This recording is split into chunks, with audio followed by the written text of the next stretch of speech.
So thank you for allowing me to join this amazing group of scholars. I'm reading a little bit from my notes here. Thank you to NCOBPS and APSA for organizing this town hall. I joined NCOBPS, I must say, at the age of 19 as an undergraduate. So all undergraduates out there, get you a good community like NCOBPS, which has been so wonderful at inspiring me and encouraging me to earn a PhD. I wouldn't be here today if it wasn't for the care and the uplift of folks who have been encouraging me since the age of 19. I stand on the shoulders of many giants, including Black women and other women of color in political science, who have been advancing the scholarship and goals of today's presentation. The goals of today's presentation is to examine the intersections of gender, race, and ethnicity in order to understand the extent to which a partisan gender gap in American elections is really representative of all women, and to understand the implications of the partisan gender gap narrative for Black women as we seek to protect all women at the ballot box in just a few weeks. But in the 55th anniversary of the Voting Rights Act of 1965, 100th year of suffrage, and so much loss and pain that we've experienced as a result of the pandemic. We know that Black women during this time will come out to vote, and we know that we enjoyed Pearl's presentation about how the apparatus gets done, how the work gets done. And we know that Black women have historically been the most vulnerable to voter suppression and violence at the polls. But they turn out anyhow. We want to better understand the implications of the partisan gender gap narrative around the weight of the global pandemic, the fight for Black justice, Black dignity, Black humanity. And so I come to you here to say that in the days leading up to the election and thereafter, it's time to beef up this communication about an uncomfortable conversation around gender, race, and party politics. We need to have this conversation in academia as well as in our homes. Next slide. The 2016 election results reinforced the long-standing presence of the gender gap, which is the difference between men and women in support of the leading or the winning candidate. In 2016, again, it showed overall stronger support among women voters for the Democratic Party candidate in 2016. In 2016, women supported Clinton over Trump by 54 to 42%, hence the 12-point margin for women in favor of Clinton.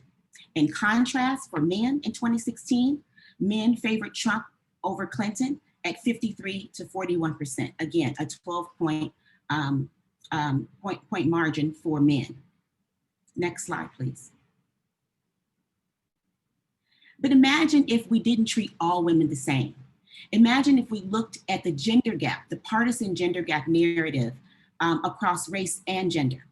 White women, with the exception of 1964 and 1996, have consistently been supporters of the Republican Party presidential candidate since the American National Election Studies began collecting this data in 1948. Next slide, please.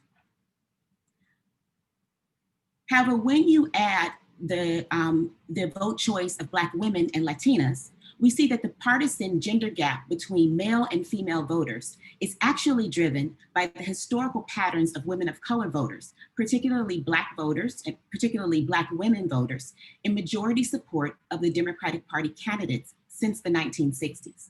So as Pearl noted, these tropes, the backbone of the Democratic Party, the stalwarts of the Democratic Party, the party's most reliable voters. Thank you, Black women, which is what Doug Jones and many others said after the Alabama win. And after 2016, many Black women began to push back against these tropes and demand politics and policy spaces that included their voices, but also candidates that represented them. So we're very proud of the nomination of Senator Harris, which is historic and very hard fought. But it also raises feelings of not just pride, but also fear and anxiety, not just for the safety of Senator Harris, given racism and sexism that many women, particularly Black women, have long experienced, but also concerns about protecting Black women canvassers, protecting Black women poll workers, and protecting Black women voters. Next slide, please. This data from the Collaborative Multiracial Post-Election Survey also includes that of Asian voters, Asian women voters, which is often or too often left out of the mix, which shows you just the spread and also includes third-party vote choice. Now I want to contrast this slide, next slide please, with candidate evaluations for a little bit more context. It's not that Black women were incredibly in love or overwhelmingly in love with the Democratic Party candidate. In fact, they voted for Clinton at 93%. However, they only favored her at 80%, similar to other women of color. Next slide, please. And in fact, disaggregating between various women across race and gender also shows that for Black women, there's quite a considerable spread with regards to Black women's ideology.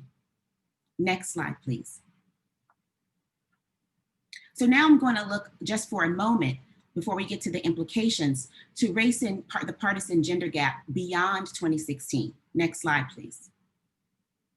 In 2017's US Senate race, this was shortly after the number of demonstrations after the inauguration around the country.